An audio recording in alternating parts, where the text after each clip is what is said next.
Alright. Thought Eric was gonna be the only one that got to enjoy nail polish. This is indoor. Changes color in the sunlight. Glitter sparkle nail polish. Not that impressed by these.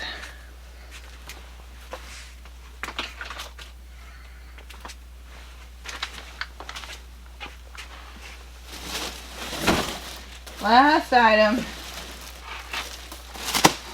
It's not too heavy. Thank goodness. I love the color. It's pretty lightweight.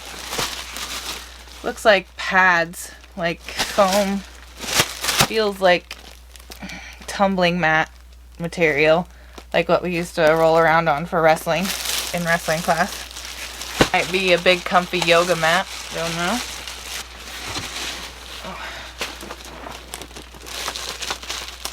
It's all one piece. I thought maybe they were separated or held together by Velcro, but they're not.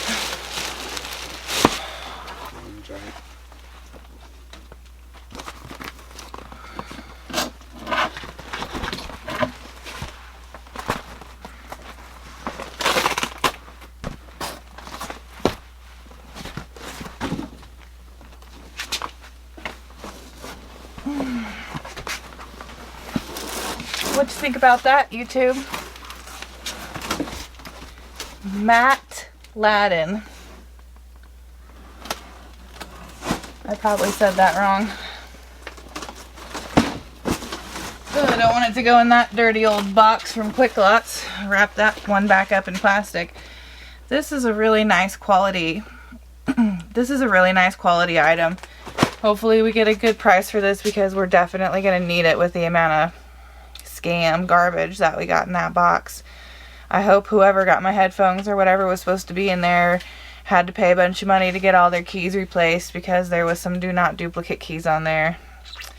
And I'm just going to throw away that box knife. I don't like to use other people's sharps. So anyway, this mat is cool. It's magenta.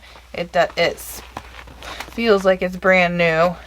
And it's in great shape. I didn't see any scratches or snags or tears. So hopefully we'll end this video on a high note. Also, please come and find us on Facebook. Find the Shop Now button. That's my favorite platform to do business with. And we're glad that you stopped in and watched us unbox this. Have a good night, friends. Thank you.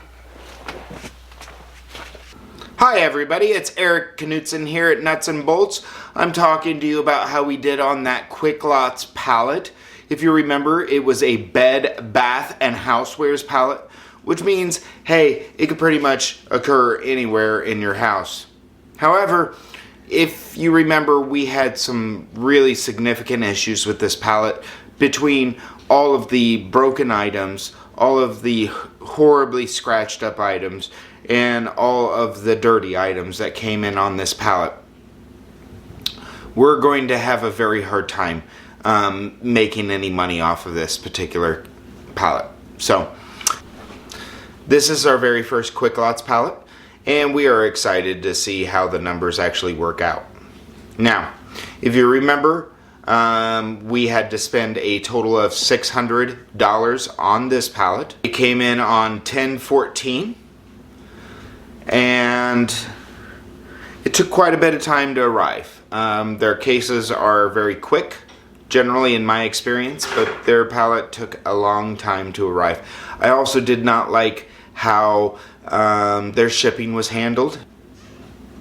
Likewise, I want to just point out, they didn't really have very clear guidelines on what to expect in this pallet. However, they did say that most of the items in the pallet would be retail ready. And when we checked that out versus our understanding of retail ready and what we believe it takes to get somebody to buy something, we checked it out and we found out that they were actually incorrect. And most of the items that came in on the pallet were not retail ready. And they also claim that most of the items that come in on the pallet are clean. And that's another thing that we found that they were incorrect in. Most of the items that came in on this pallet were not clean, they were filthy. Our job is not just to hound on Quicklotz because they didn't do exactly as they should have. Our job is not to beat up on Quicklotz. It's to give you a review and tell you how we thought that they did compared to their competitors and compared to our understanding of their metrics that they're supposed to hit.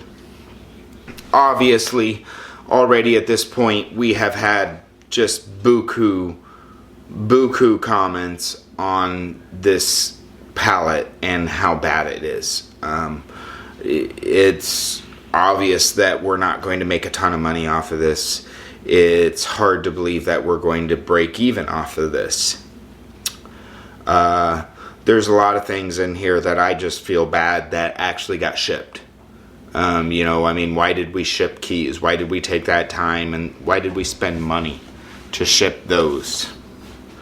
It would take a lot less. It would be a lot less taxing to the environment if we had just thrown them away at the Quicklotz. Things like that. The plate with a hole in it. The broken glass. The scratched up glasses that I would have a hard time selling at Goodwill. Okay? Those kind of things. That's my major problems with this pallet. Likewise, the pallet wasn't, in my opinion, full. Now I am comparing against bulk. And the pallet was maybe 2/3 at max as full as a bulk pallet. And those bulk pallets I generally don't spend as much on. Quicklotz doesn't even say what the MSRP is really supposed to be. They say that it's supposed to be a minimum of $25 per item. We did test against that. We found that that actually was true.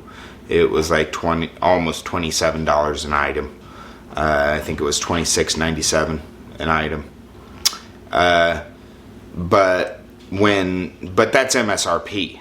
So when that item comes in like totally broken or more than half of it missing, we can't really use that as a quality or a value indicator on how much the pallet was worth. When we looked up all the data on the pallet, which we did, it looks like we made the MSRP would be $1,848.61. However, a lot of those items are just going straight to the trash. So, like I said, once again, not a valid representation of the value that we got out of the pallet. So, after we did all of our math, and this is still a little bit projected, but when everything gets said and done, we're expecting on making a total of $922.65. So we're going to have to work our butt off to get that money back out of the $600 that we've already spent on a pallet. So the overhead there is already low, as you can see. That $922.45 does not include paying for the pallet. So if you remember, the pallet was $600 even. So that ends up with the profit being $322.65. However, that's not really the profit because all these items have overhead costs.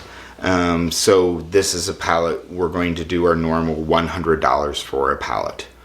And that ends up with us having $222.65 as profit. However, for this pallet, we have already and we are going to have to work a considerable more amount of time. So we're expecting this to be a total of 35 hours to clean up the items of this pallet that we're still choosing to resell, to try to make that modicum of money out of it. So if we take that $222.65 and divide it by the 35 hours that we're going to have to work on this pallet, that'll tell us how much we're going to make an hour. $6.36 an hour. And this is by far the worst pallet, the worst purchase we have ever made at Nuts and Bolts. Not only through Quicklotz, but through all of our sourcing options so far. And it's quite disheartening. It will probably be a long time before I can trust Quicklotz with a full pallet again, because of how this was done. With all that being said and done, I wanted to go ahead and take a moment and talk about Quicklotz's policies. Quicklotz pretty much says, hey, no matter what we put in the box, smile and be happy. And for the record, I read their policy well before I even bought the first case. And if you go back to some of my first videos, I talk about how their policies don't protect the customer. They're actually slated really against the customer. But long story short, after doing several purchases from Quicklotz, we built up enough trust in the company to purchase a $600 pallet, which of course we now feel like some of that trust was definitely misplaced. Would I say the company is a bad company as a whole? No. Would I say that if you're going to go to Quicklotz as a pallet provider, don't expect even close to the quality control that you saw in the cases? And some of these cases, I know they were kind of iffy too. Could even be that we never purchase another case from them. There's a lot of providers out there, guys. Please make sure you take the time to click subscribe and click on the bell, because if you click subscribe and you click on the bell, then when we come out with a new video, you'll get a nice notification telling you, hey, they came out with a new video. Click here or click here. And of course, click here to subscribe.